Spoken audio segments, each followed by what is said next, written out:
رجائي يا رجائي يا رجائي.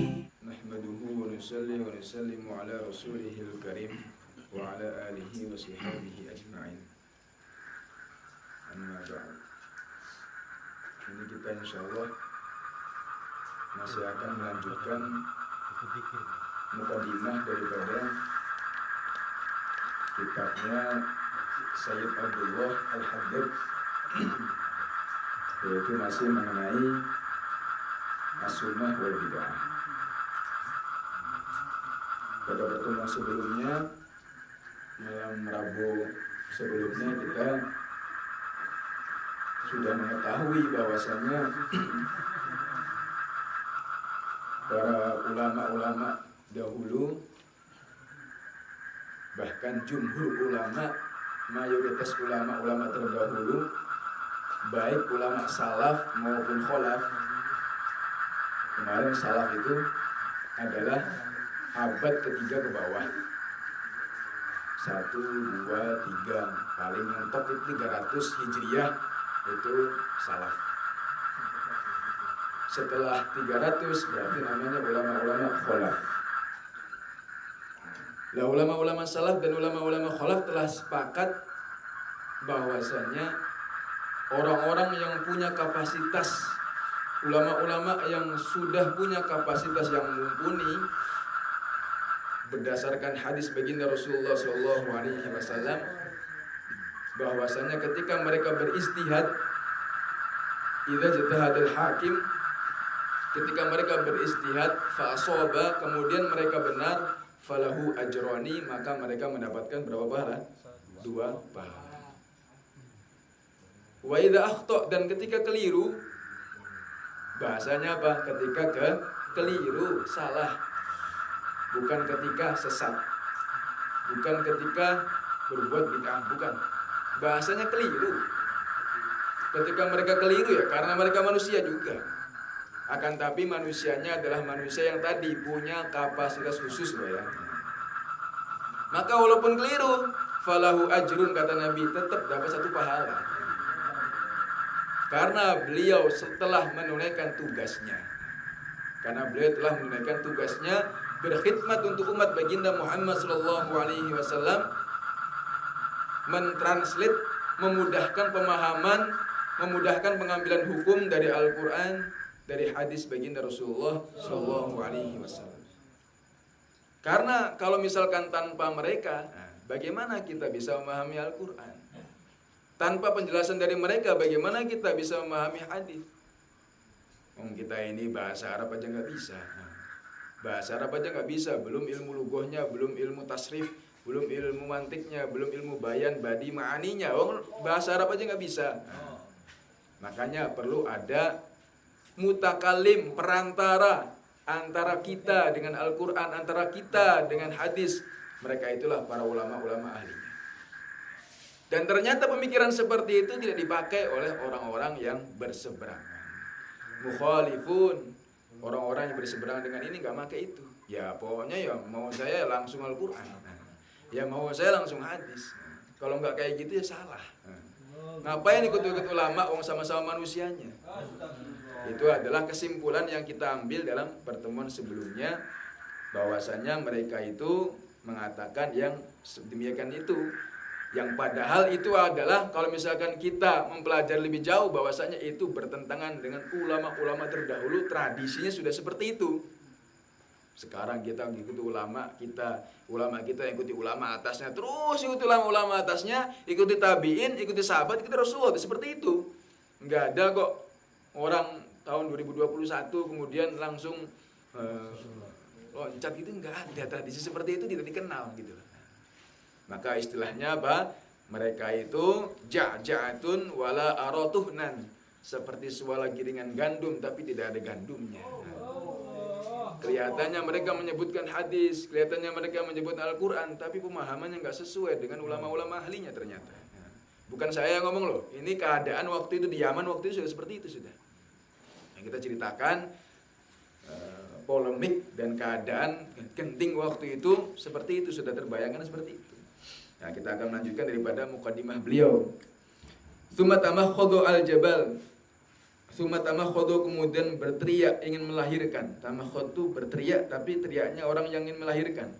Jadi dalam bahasa Arab itu teriak biasa sama teriaknya wanita yang ingin melahirkan beda. Teriaknya bayi beda lagi. Nah, luasnya bahasa Arab seperti itu. Nah, kalau misalkan nggak ngerti seperti itu, bagaimana memahaminya? Nah, ini teriaknya, ini teriak ingin melahirkan ini. Nah, dibahasakan ingin melahirkan. Maka gunung pun berteriak ingin melahirkan. Fawalada fa'ron, ternyata gunung itu melahirkan tikus. Ini bahasa sendirian. Teriak besar-besar, qala Allah, qala Rasul, teriak besar-besar. Ternyata pemahamannya tikus, pemahaman yang kecil, pemahaman yang dangkal ternyata. Bahasanya siapa? Bahasanya ulama. Beliau ini bukan saya loh. Fa idza ilmuhum kulluhum mahsurun. Ternyata ilmu mereka itu hanya teringkas fi haditsin wahid, hanya teringkas dalam satu hadis saja. Wa huwa qaulu sallallahu alaihi wasallam, itu adalah sabda baginda Rasulullah sallallahu alaihi wasallam. Kullu muhdatsatin bid'ah wa kullu bid'atin dhalalah. Setiap sesuatu yang baru adalah bid'ah dan setiap yang bid'ah adalah dhalalah.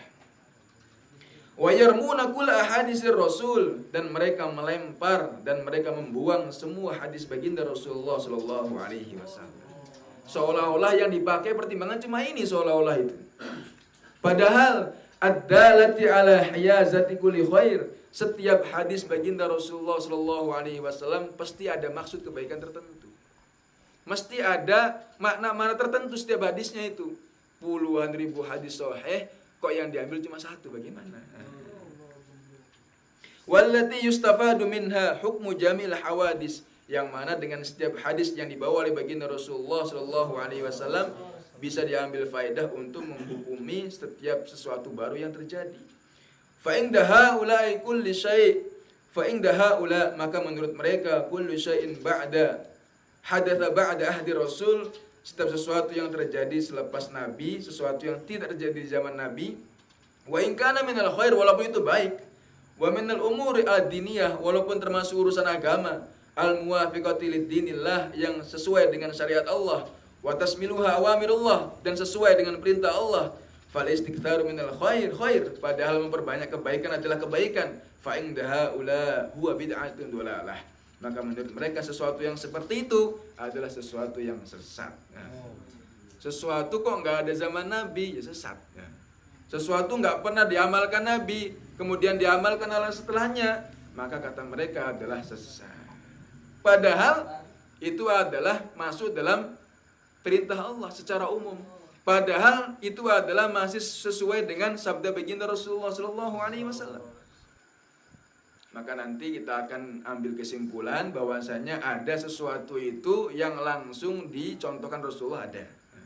Langsung contohkan Rasulullah ada, jelas ini, selesai pembahasan. Tapi ada juga sesuatu yang tidak pernah dibuat Rasulullah, tapi sesuai dengan arahan Rasulullah. Ya. Apakah ini boleh diamalkan? Boleh. Dan sahabat dulu pun punya pemahaman seperti itu. Tapi mereka tidak. Pokoknya yang Nabi nggak ngelakuin, nggak boleh dilakuin.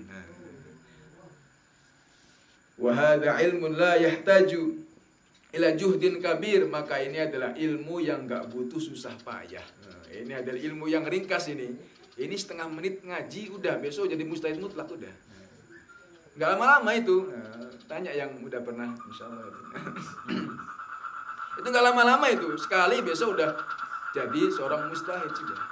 Pokoknya ya nggak ada zaman Nabi salah, nggak ada zaman Nabi bid'ah, nggak ada zaman Nabi dolalah pokoknya. Padahal ini kalau misalkan dipraktekkan oleh dia sendiri pun akan susah ini. Kalau misalkan dipraktekkan dia sendiri, menyulitkan diri sendiri ini malahan ini. Nah dulu itu tidak ada loh, di zaman Nabi itu pesantren-pesantren, rumah-rumah tahfidz itu tidak ada loh. Gak ada itu rumah-rumah tahfidz, itu tidak ada di zaman Nabi, tidak ada. Lah kok dibangun rumah tahfidz kenapa? Iya, supaya ada suasana ngafal Quran, supaya dikumpulkan, kemudian ada ustadznya, ada yang ngarahkan. Kemudian dibikin program dari jam 7 sampai jam 9. Sabab, setoran pambah, kemudian istirahat, habis zuhur, kemudian ngaji fikih sebentar, malamnya ngulangi hafalan. Itu nggak pernah tertib seperti itu dibuat Rasulullah. Pernah Rasulullah ada hadisnya seperti itu? Al-Quran ada cerita seperti itu? Tidak ada. Tapi ini sesuai dengan arahan Rasulullah. Tapi ini sesuai dengan arahan Rasulullah Shallallahu Alaihi Wasallam dan sesuai dengan arahan Al-Quran. Walaqad yassarnal Qur'ana lidzikri fahal mim mudzakir. Allah mengulang-ulang, apakah sungguh telah aku mudahkan Al-Quran itu diingat. Apakah ada yang mau mengambil pelajaran? Apakah ada yang mau mengingat? Apakah ada yang mau menghafal? Makanya perintah untuk menghafal Al-Quran itu sendiri. Nah, kemudian cara menghafal Al-Quran bagaimana? Apakah langsung itu 6.000 sekian ayat ditransfer kota? Itu kan nggak mungkin. Akhirnya dibuatlah tertib sekian tahun, dibuatlah tertib sehari berapa lembar. Lah itu adalah namanya tidak dibuat Rasulullah, tapi sesuai dengan arahan Rasulullah Shallallahu Alaihi Wasallam. 1 ayat, 5 ayat, 10 ayat, 100 ayat, 1000 ayat, 6000 ayat nggak kerasa jadi hafid Quran ternyata akhirnya. Itu padahal nggak ada zaman Rasulullah, tapi sesuai dengan arahan Rasulullah Shallallahu Alaihi Wasallam. Istilah-istilah yang dibuat oleh para ulama, itu yang penting istilah itu tidak bertentangan dengan apa yang diajarkan Rasulullah, tidak bertentangan dengan apa yang disampaikan Rasulullah, maka itu tidak masalah istilah-istilah itu. Kita nggak boleh buat istilah-istilah, tapi ternyata mereka pun buat istilah-istilah. Ada istilah tazkiyatun nufus. Nggak usahlah pakai tasawuf.